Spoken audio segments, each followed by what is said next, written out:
Followed. The member for Fairfax. Thank you very much, Deputy Speaker, and I do rise to speak on the Appropriation Bill No. 1, 2025-2026 and the Appropriation Parliamentary Departments Bill 25-26. These bills draw on the Consolidated Revenue Fund to finance continued operation to government and to give effect to decisions taken since the budget. Together they appropriate $98.2 billion from consolidated revenue for the 25-26 year. To be very clear, the opposition will not oppose these bills. Our support ensures the continuity of essential government services and funding for ongoing activities. However, that support does not mean that the coalition, the opposition, endorses the government's management of the Australian economy or its economic program. In fact, we are strongly of the view, based on the evidence already in after 3 years of the Albanese Government, that they are doing a very poor job of managing the economy. As a consequence of their poor economic management, we are seeing Australians become poorer and the economy weaker. We know Australians are poorer because they are experiencing the largest drop in living standards among the developed world. The largest single drop is here in Australia, and the Australian people are feeling it. They're feeling it right across the country, no matter what it is that people are doing in their daily lives. When one's living standards fall so much, families in particular have hard decisions to make.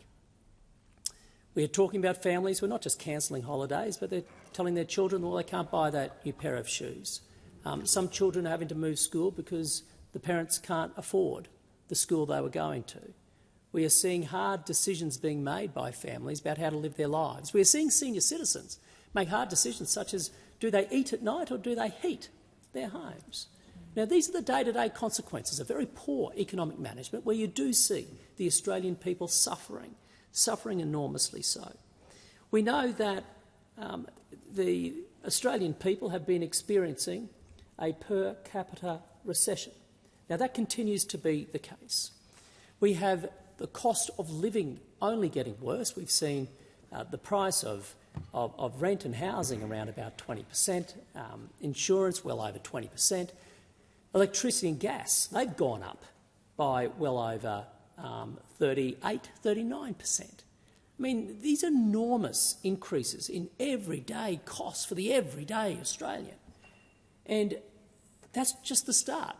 We know it's not just the Australian people feeling poorer, but the economy itself being weaker. And we see that through the insolvency figures, because this is the biggest drop under this government in insolvent businesses we've had in our history. That is, more companies have gone insolvent than ever before. We know that in every town in Australia. You can walk through, you can see the shops which are closed, you can talk to the cafe, the restaurant owners. They've been doing it tough. The small businesses. Any business which is reliant on energy in particular is suffering because they're dealing with the highest electricity prices that you see in the world today. That's Australia. That's the Australia of 2025 under this government. It is why you also see our major manufacturers closing their doors. You look at smelters right across the country. The only thing that's keeping them working at the moment is the fact that governments come in, and they basically subsidise their operations. Such is the pain being felt by not just the Australian people, but businesses operating in the Australian economy. Now, there are two imperatives that this government should be mindful of. One, it needs to stop its spending spree. And two, it needs to start growing the economic pie. On the first, Deputy Speaker, when it comes to stopping the spending spree, we have not seen this level of government spending since 1986 outside of recession. 1986. An extraordinary amount of spending. We have seen spending as a percentage of GDP go from 24 to 27%. We have seen in this year's budget the plan for this government to spend $160 billion more than only bit over 3 years ago, the last coalition's budget. They just keep on spending. And this government cannot claim that the spending spree is due to pressures on the budget coming from NDIS, aged care, pensions, etc. alone. No. This is a government that has made deliberate decisions on budget measures which, quite candidly, this economy has not been able to produce the revenues. So what does this government do? It goes to debt and it goes to tax. Now, when it comes to debt, we have seen debt go up enormously. This government has added around $100 billion to the national credit card over the last 3 years. We have debt quickly racing to $1 trillion. It'll hit around about $1.2 trillion by the time of the next election. Now, every time this government puts more debt on the national credit card, they're putting debt on the next generation of Australians, because it's them. It's the next generation who will have to pay off Labor's debt. And this government knows it, but it continues to saddle the next generation with more and more debt. Why? Because it cannot stop its spending spree. Now, the second imperative is to start growing the economic pie. And the problem here again, you see, Deputy Speaker, it's all in the evidence of the last 3 years. We have seen at the household level this economy actually shrink in size. We have seen productivity go backwards. It's been in decline by over 5%, over the last 3 years. This is a government which is sending the economy backwards. Just recently, the RBA came out and downgraded their forecast for both productivity and economic growth. Here we have a government where economic growth is less than half of the long-run average. And when the economy actually shrinks for the Australian household, you know there's a problem. So what do? If it's not debt, there's one other thing they're doing: taxes. We are now still in the early days of the second term of the Albanese Government. The only tangible economic measure this government brings into this term is to saddle Australians with higher taxes.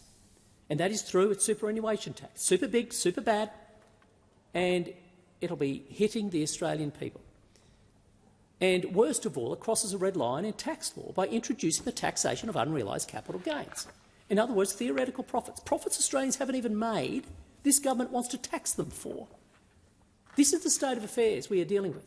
Now, we have asked in this chamber many a time of the Treasurer, of the Prime Minister, whether or not it will rule out extending the taxation of unrealised capital gains into other areas. They will not rule that out. So now, whether that be family trust, whether that be the family home, who knows?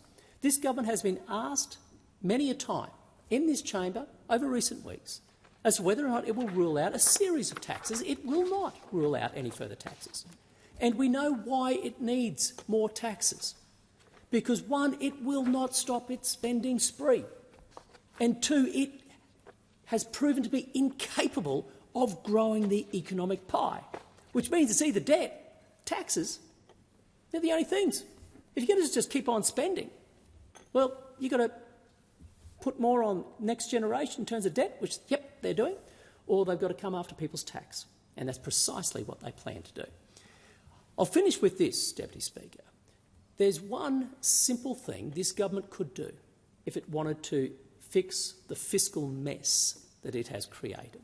The first thing it could do, if you want to start fixing the budget, and that is introducing some fiscal rules. Some fiscal rules. Every single government since the Hawke government has had rules that the Treasurer has had to abide to. Rules that would basically contain spending, except the Albanese government.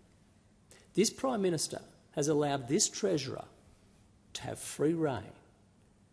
And as Cabinet Ministers rock up, as backbenchers rock up, hands out, wanting more from the Treasurer, there's no rules. Off it goes. More money is spent. The starting point to fixing the budget is to introduce fiscal rules. If it's good enough for every single government since Hawke, why is it not good enough for this government, especially given spending is out of control? especially given they're not growing the economy, especially given Australians are feeling so poor and the economy is becoming so weak. With that, I conclude my remarks on the appropriation bills. Thanks very much.